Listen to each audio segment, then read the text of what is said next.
Hi guys, magandang araw po sa inyong lahat. At ito na naman pong muli ang inyong lingkod, si DIY KKB Informative. So matutunghayan natin, short video lang po ito, yung ambush interview kay Presidente Marcos Jr. So ito, tinanong ng mga newscaster kung ano yung masasabi dun sa mag-resign siya at siya raw kung nalululong sa droga. Yun po ang mga tanong nila. Pero tunghayan po natin kung anong magiging sagot niya. Eto na po guys. At salamat sa mga aking mga viewers at mga subscriber na patuloy na sumusuporta sa ating YouTube channel, DIY KKB Informative. Mabilisan lang po ito guys. Eto na po.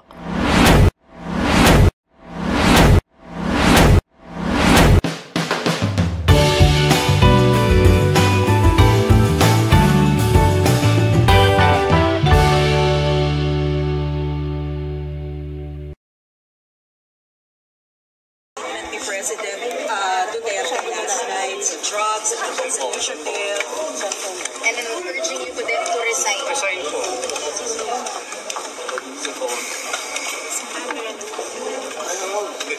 I think it's the fentanyl. Fentanyl is the strongest painkiller that you can buy. It is highly addictive and it has a very serious side effects. And PRRD has been taking the drug for a very long time now. When was the last time he told us that he was taking fentanyl? 5-6 years ago. Something like that. After 5-6 years, that has to affect yung kaya palagay ko kaya nagkakaganyan. So, you know, I hope his doctors take better care of him than this. Hindi pinababayaan itong mga nagiging problema. But sir, can you categorically deny that you're involved in drugs para matapos ng Ayun guys, so narinig nyo na ang sagot ng ating sitting president na si Bongbong Marcos. Parang, may napansin ba kayo? Parang, iba yung sagot dun sa tanong. So, parang, ano ba yan? Hindi, parang malaya. Tapos, pinalo up pa na, tungkol sa drugs, kayo raw yung nagdodroga.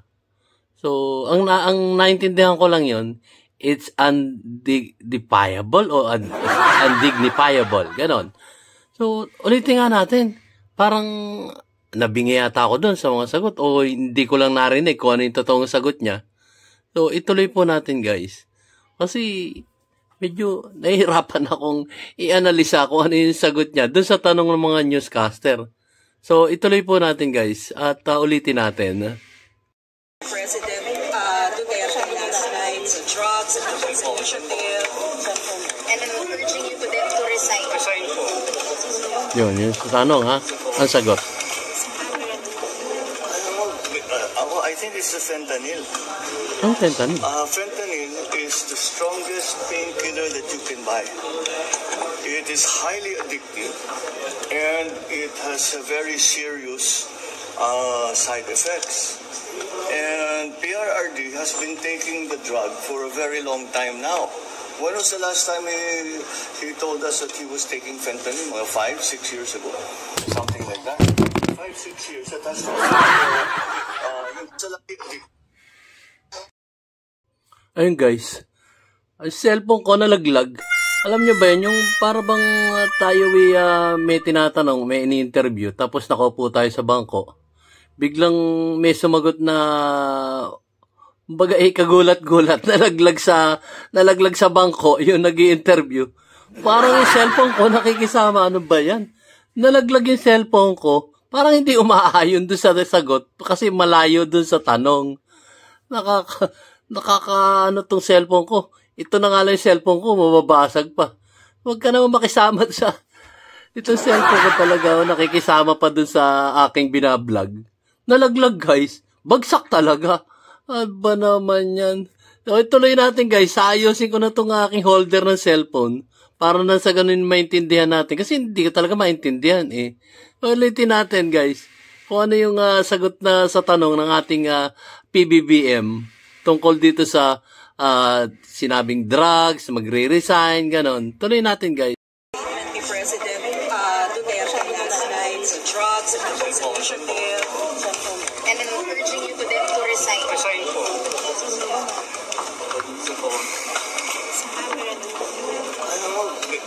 I think it's the fentanyl. Fentanyl is the strongest painkiller that you can buy. It is highly addictive and it has a very serious side effects. And PRRD has been taking the drug for a very long time now. When was the last time he told us that he was taking fentanyl? 5-6 years ago.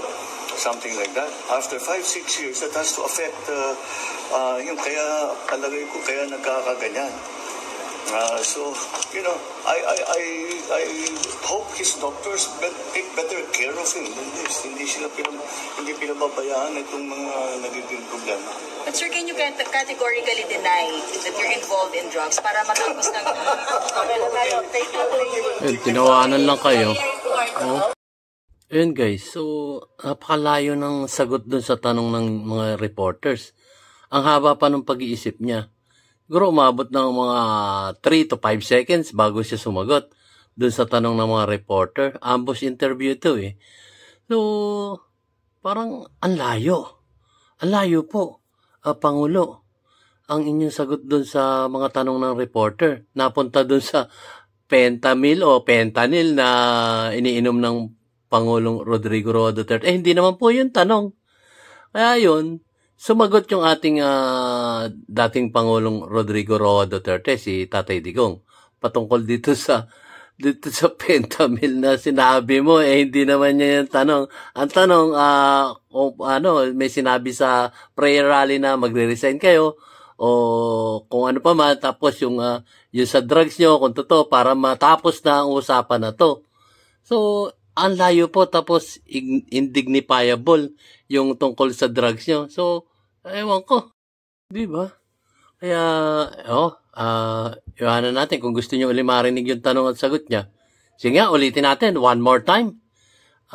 Wag na. Kayo na lang mag-rewind. At himay-himay nyo yung kaprasong interview niya dito sa ambush interview ng mga reporters. So, ako po ay nagsusuri lamang po. Hindi ko po,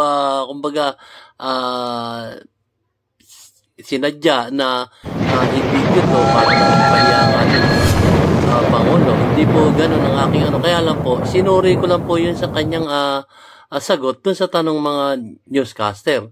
So, sige, let's say, ganun na nga. Dumako naman tayo sa ating sagot ng mga ating dating Pangulong Rodrigo Roa Duterte, si Tatay Digong.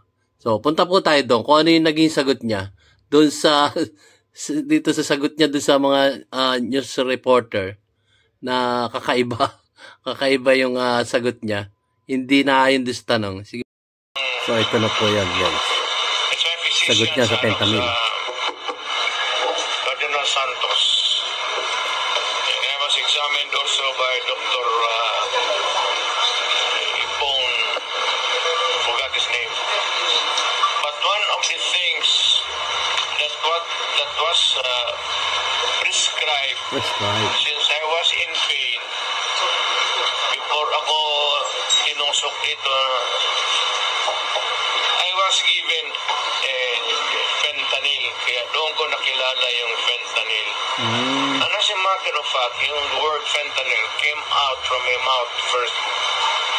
Sinasabi ako, may inuunom rin ako na strong substance. But si Presidente Marcos, sabi kasi niya na baka epektoro ito ng fentanyl. Mr. President, you might want to read the synopsis of fentanyl dyan sa may hawak-hawak ka man ng research din. Cellphone mo. Fentanyl is a medical thing. Oh, okay. It eases up the pain. Pain reliever. Ngayon, yan nilalagay para to ease the pain. Pero nung nakapara na ako, okay na ako, and that was about 8 or 7 years ago. Shortly before I ran for the presidency, magkaroon ako ng talagang masakit. Itong fentanyl po, Mr. President, it is prescribed by a doctor, may prescription yan. O ito yung fentanyl patch. Parang ganunin mo yan, malaki man yan, guntingin mo sa apat, ganon. Tapos, isa ito, it talks for about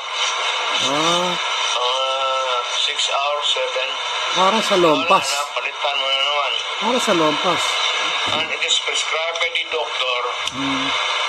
And kinuha ko yung aking fentanyl prescription drug doon sa pain center ng St. Luke's.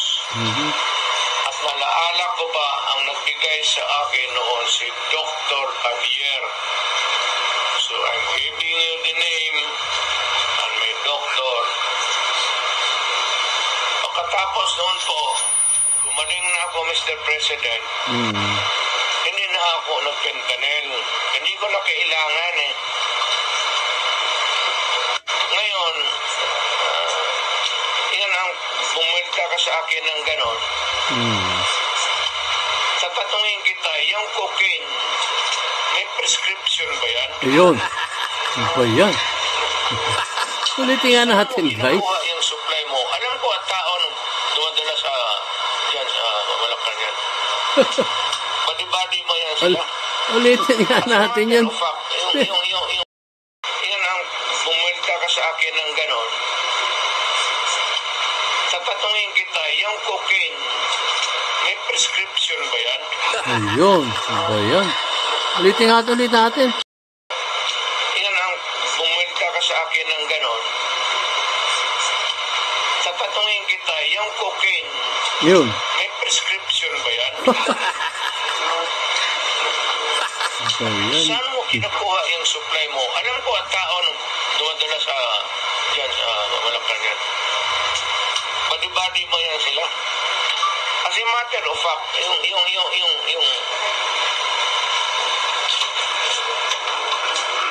Ayan guys, so ayun, narinig nyo na ang ating buting kagalang-galang dating Pangulong Rodrigo Roa Duterte. So, nabeltahan tuloy siya kasi yung tanong ng mga reporters nung ambush interview niya, patungkol dun sa sinabi ni ating Mayor Sebastian Duterte na mag-resign na siya. Yun ang tanong. Yun ang tanong ng mga reporter sa ambush interview. And then, follow-up question nila, yung sa pagdodroga niya. So, sinagot nga siya. Kaya lang, hindi yun ang tanong eh. Ewan ko, correct me if I'm wrong guys. Balikan nyo yung tanong ng mga reporter, tsaka yung sagot niya. Ang layo. Ang layo nun. So, ang tanong kasi, yun nga, tungkol sa pagre-resign niya at patungkol din sa droga. Pero ang walang eksaktong sagot para ma-end na yung isyong ito, sagutin na lang niya kung nagdodroga ba siya o hindi. Ang sagot niya is indignifiable naman yan eh. Parang sabi niya, so, short interview lang yun kasi ambush interview nga lang eh. Pero hindi niya pa rin niya sinagot. Ang sagot niya, napakalayo dun sa tanong. Kaya, hanging question pa rin yung drugs patungkol sa kanya. Yan ang problema sa ating mga nanunungkulan ngayon sa ating gobyerno. May tanong, hindi sinasagot ng maayos. So, yun po guys. Ako po ay nagsusuri lang dito. Ano po? Ako po ay tinitingnan ko lang ang bawat panig kung ano yung nakikita natin na tanong at kung ano yung sagot. So, binelta ngayon ni Pangulong Duterte, eksakto yung tanong niya, ang sagot niya, at nagtanong po ulit siya kung may prescription nga raw yung cocaine. So, di ba? So, kung hindi matatapos tong bangayan na to, Walang katapusan to. At yung sinasabi nga niya dito sa interview na to, pagka ganyan kayo ng ganyan, ginagastos yung pera ng taong bayan, bubukod na lang kami. Yung Mindanao, siya nagsabi nito, na magiging Mindanao Republic. So, mababawasan tayo ng island dito na pinakamalaki sa ating bansa, yung Mindanao. Pag hindi pa rin tumigil itong mga corrupt sa ating gobyerno, mapipilitan ng Mindanao. Mapipilitan. Yung po ang sarili kong analisa sa bawat sinasambit niya dito sa kanyang interview. Hindi po ito ambush interview. So, balikan nyo itong, panoorin nyo itong video kong ito. At ito yung nakaraan kong video lang. At matutunghayan nyo doon ang kompletong press conference niya dito. May mga tanong ang mga reporters at meron din siyang sagot. At siya magpapaliwanag. Okay, sige. Guys, hanggang dito lang. Short video nga lang po ito. Nagpaliwanag pa ako ng napakahaba. So, guys, maraming salamat po. Hanggang dito na lang po ang aking munting video, DIY KKB Informative. At nagsasabing, ang simula ay nagsapol na. At nag-aantay lang tayo ng wakas.